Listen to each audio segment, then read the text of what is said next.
especialistas, cada uno en su materia. Y en el caso de lo que va a suceder ahora es que vamos a hablar de economía. Pero como a mí me cuesta la economía, como tantas otras cosas, dijimos, bueno, llamemos a alguien que sea profe, alguien que sepa. Alguien que sepa, alguien que nos pueda guiar en este camino sinuoso. Y bueno, nuestro compañero es coordinador vicedecano de la carrera de Economía de la Universidad de Moreno. ¡Apalala! Sabe el hombre, se trata de... ¿Qué currículum? Claro que sí, Agustín Mario. Hola Agustín, buenas tardes, aquí estamos con Manu y yo soy Quique.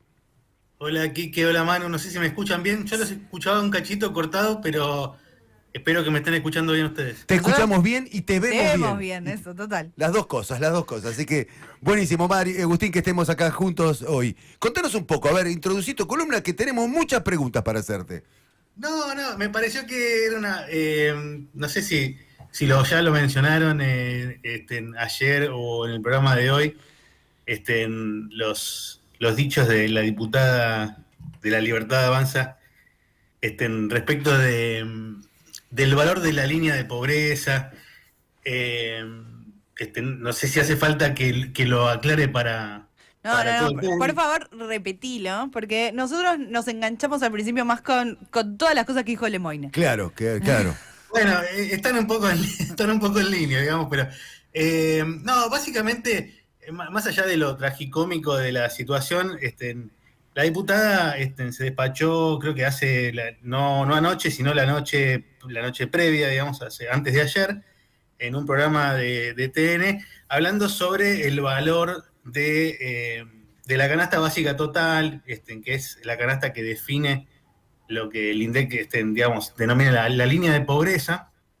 Y, insisto, más allá de lo tragicómico de los comentarios, me pareció una buena oportunidad retomar esos dichos para compartir un poco con nuestra audiencia,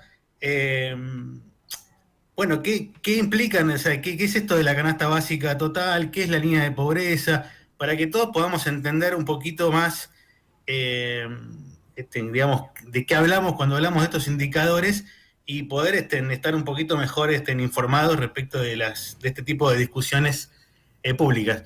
Básicamente lo que dijo la diputada es que, bueno, se refirió al valor de la canasta básica total, digamos, diciendo que era de 360.000 pesos para una familia tipo.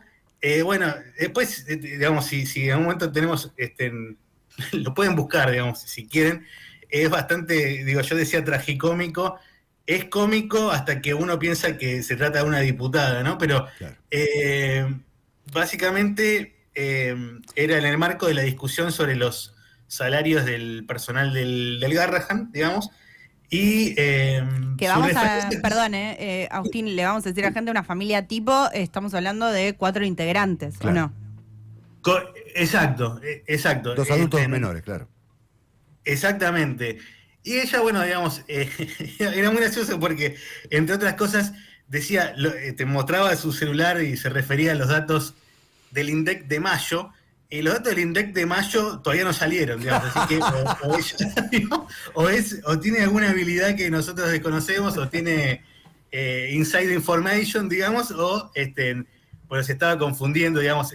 El último dato del valor de las canastas básicas que tenemos disponible, por lo menos el público en general, se refieren a abril de 2025, y el valor que mencionaba la diputada de algo menos de 360.000 pesos se refiere al valor de la canasta básica total para lo que se denomina un adulto equivalente, ¿no? Que técnicamente es, digamos, se toma como referencia, digamos, en la metodología, a un varón de entre 30 y 59 años, como para definir, uno puede pensarlo como la canasta individual, ¿no es cierto? Claro.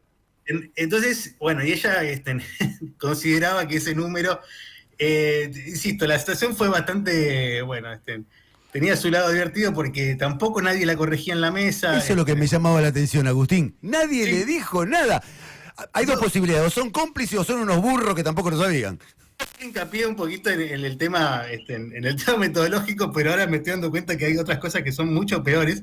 Tenía toda una mesa de periodistas, una diputada nacional diciendo que una familia tipo vivía con 360.000 pesos, solo se miraban, nadie la corregía, y el economista Martín Redrado, que estaba en el piso, pero no estaba en la mesa, digamos, puso en tela de juicio, dijo, bueno, me parece raro o algo así. Le dio vergüenza. Pero digo, más allá de esta situación, insisto, me parece un buen disparador, digamos, para traer esto y para que podamos entender un poco entre todos de qué hablamos cuando hablamos de estos indicadores. Agustín, yo te pregunto sí. algo, ¿no? Porque en el último tiempo se estuvo hablando mucho de los números del INDEC, ¿no? Que en realidad no terminan de mostrar el impacto que tienen los incrementos en los servicios o los incrementos como en otros ítems que hacen, ¿no? A los gastos de una familia o de cada uno de nosotros. ¿Cuál es el problema con eso, no? Porque digo, después se vienen también, ¿no?, a la par diciendo mucho, bueno, la inflación sigue bajando, pero bueno, nosotros en el bolsillo no lo sentimos.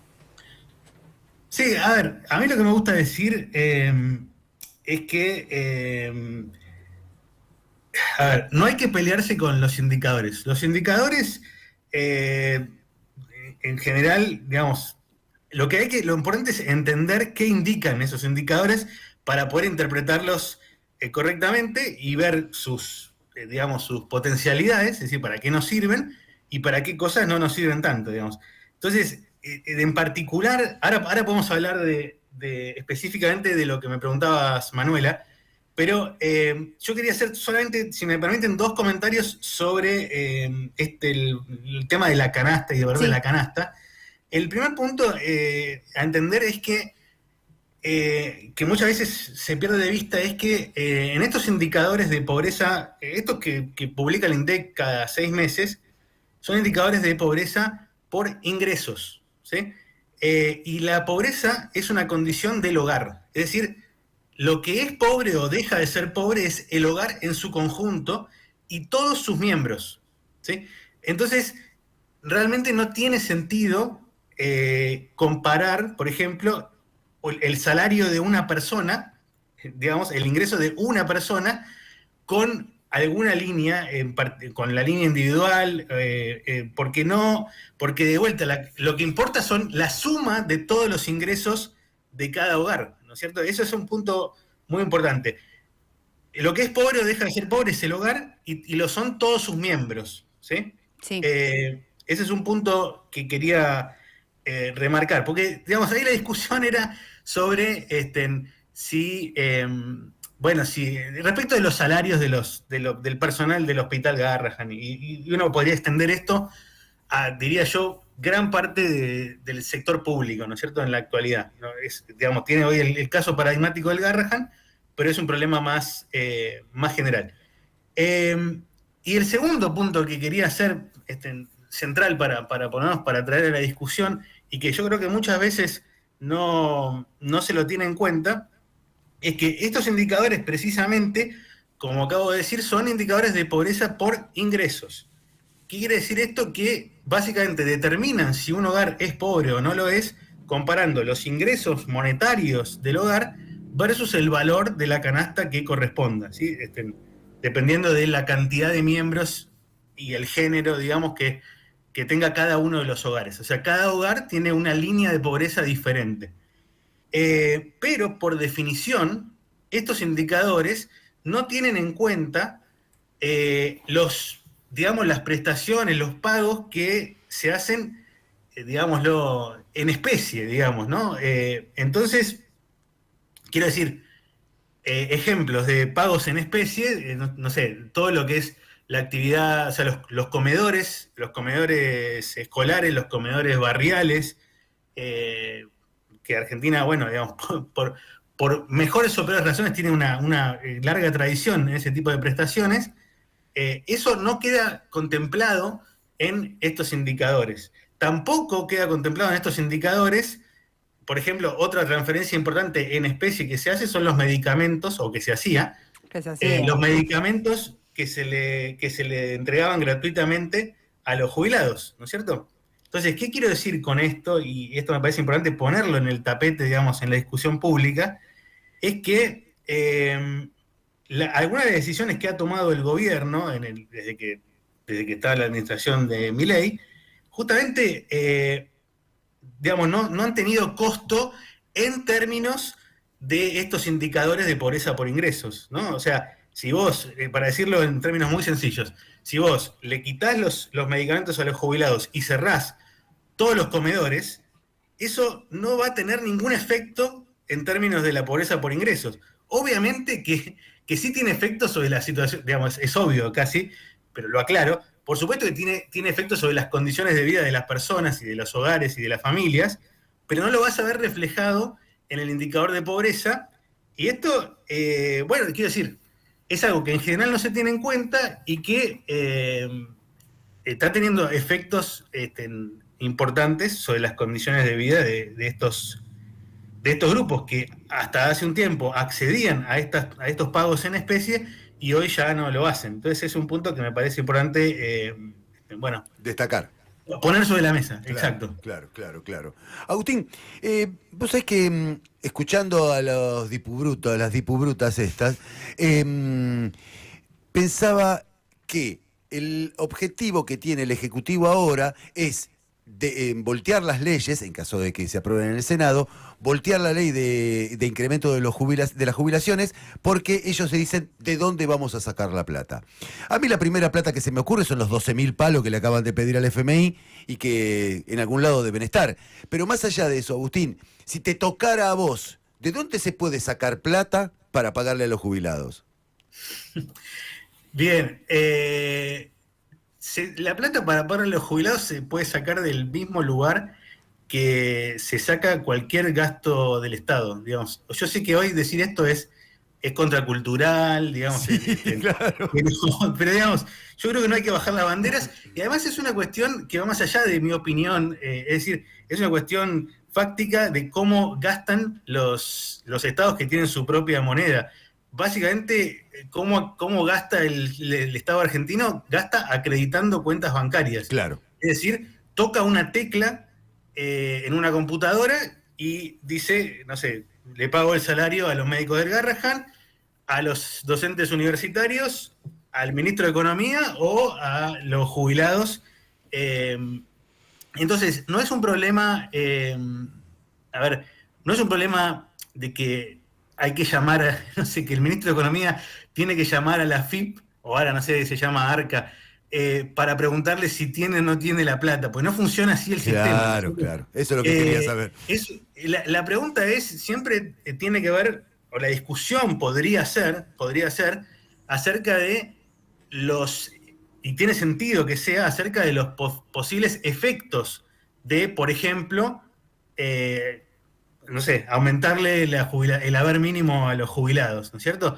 Y entonces ahí la discusión, por lo menos yo creo pasaríamos a un estadio un poquito más avanzado y podríamos empezar a discutir si es algo bueno, es algo malo, pero si la discusión está encorsetada todo el tiempo en que cualquier política pública es mala por definición, por el simple hecho de que aumenta el déficit, es un callejón sin salida, digamos, y además no tiene ningún sentido, digamos, porque las finanzas públicas son de una naturaleza diferente que las finanzas nuestras, de los hogares, de las familias, de las empresas, por la simple razón de que nosotros no emitimos la moneda nacional, ¿no es cierto? Claro. Entonces eso nos pone en un lugar, en una jerarquía bastante diferente. No tenemos la maquinita de dólares. ¿Cómo, perdón? No tenemos la maquinita de dólares.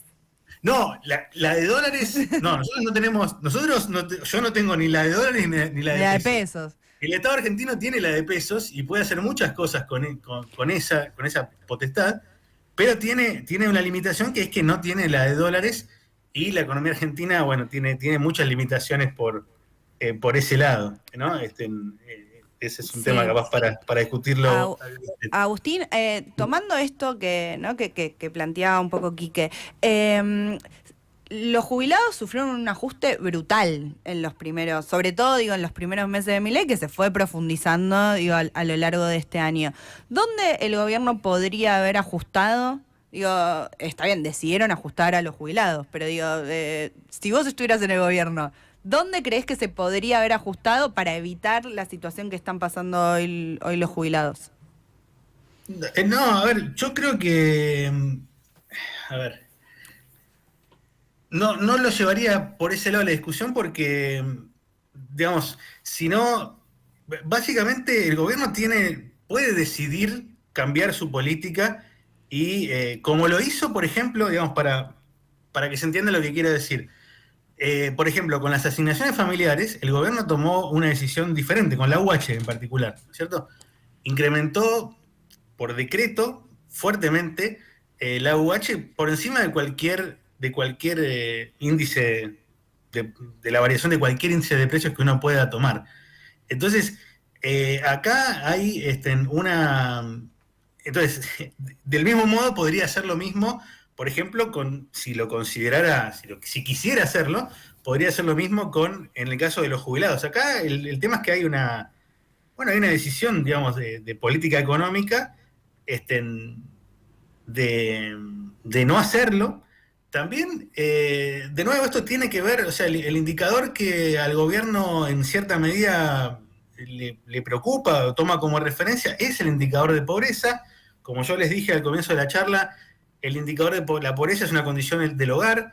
Entonces, la mayoría de los adultos mayores en general viven solos, por lo tanto no tienen dependientes en el hogar, y las tasas de pobreza entre los adultos mayores son relativamente bajas. Por ese motivo, justamente, entonces el costo, lo ha dicho el ministro de Economía abiertamente, digamos, el costo en términos del indicador de pobreza por ingresos, con las limitaciones que mencioné sobre este indicador, de hacer esto con los adultos mayores no es tan grande, digamos. Y si encima de eso le sumás que no tiene ningún costo en términos del indicador de pobreza, cortarle la provisión de medicamentos en especie, digamos, en la mano, bueno, es casi que desde el punto de vista del gobierno, o sea, tenés la posibilidad de hacer un ajuste fiscal muy grande ahí, sin un costo tan grande en términos de el indicador de pobreza, que no estoy diciendo que refleje, digamos, fidedignamente la situación de vida la condición de vida de los adultos mayores, ¿no? No sé si se entiende. Pero la respuesta corta es, si quisiera, digamos, elevar, por ejemplo, el bono o la jubilación mínima, el gobierno podría decidir hacerlo, digamos. Bueno, Agustín, la verdad, nos tiraste muchos datos. Sí. Y se nota que es profe. Sí. A nosotros dos no nos iba bien en economía, pero... Lástima que no te conocía antes, Agustín. Vamos sacando conclusiones. Buenísimo. Bueno. Seguramente estaremos una vez por semana, Agustín, charlando, así que me llena de alegría. No escuché lo último, perdón, pero... No, que te decía que seguramente la semana que viene también estaremos con vos y así una vez por semana podremos charlar un poquito de economía y de lo que nos va planteando este gobierno, donde todos los días tenemos un quilombo. Todos los días. Perfecto. Un abrazo fuerte, Agustín. Te agradezco mucho. Gracias, viejo. Un fuerte abrazo. Chau. Adiós. Allí se retira nuestro compañero Agustín Mario. Él es coordinador y vicedecano de la carrera de Economía de la Universidad de Moreno. Me dio gracia algo que vi que los dos cuando él se está yendo le hicimos así. ¿Viste como cuando te queda con el teléfono? A mí también me pasa con el teléfono. ¿A vos no te pasa? A ver. Tipo, no sé, pido un delivery y le digo, bueno, gracias. Chau, un Y le beso. hago- Eso porque habla con amigas siempre. Muy bien, 49 minutos pasaron de las 4 de la tarde. Hacemos una tanda, Lennon, pero por supuesto, Lucho. Huellas